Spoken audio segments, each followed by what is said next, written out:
नमस्कार, म साना किसान कृषि सहकारी संस्था लिमिटेड जलथलको व्यवस्थापक म तारा भट्टराई। सर्वप्रथम त म एपिएफपी एफआलाई चाहिँ धेरै धेरै धन्यवाद दिन चाहन्छु।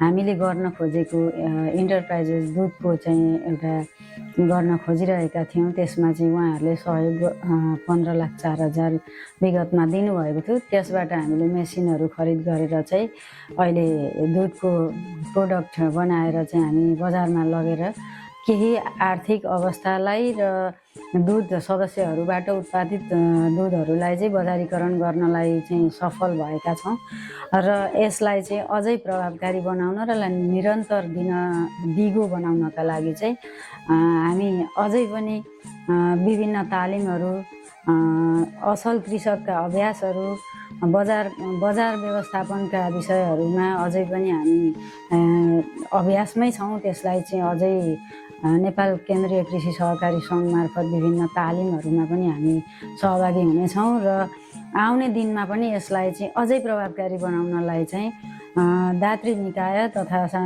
केन्द्रीय कृषि सहकारी सङ्घ मार्फत नै हामी जोडिएर चाहिँ कार्यक्रमहरू गर्नेछौँ र यस कार्यक्रममा विशुद्ध जोडिनुभएका यस क्षेत्रका कृषक दाजुभाइ दिदीबहिनीहरूलाई पनि दिगो आय आर्जनको स्रोत बनाउनका लागि हामी सफल हुनेछौँ र आगामी दिनमा यसलाई चाहिँ निरन्तरता दिनेछौँ।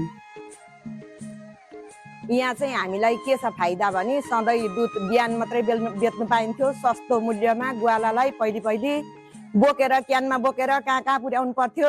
संस्थाले दुधको यो के अरे चिस्यान खोलिकन हामीलाई यति सजिलो भएको छ कि बिहानको पनि जति हुन्छ 5 litre 10 litre 15 litre 2 litre 1 litre जति भए पनि लिइदिनु भएको छ। एकदम साह्रै सजिलो छ, साह्रै खुसी छौँ। पनिर दही दुध जे हाम्रो घरमा भएको लिएर आउने, नहुँदाखेरि लिएर जाने, यति सजिलो छैन। हामीलाई साह्रै खुसी छौँ हामी चाहिँ।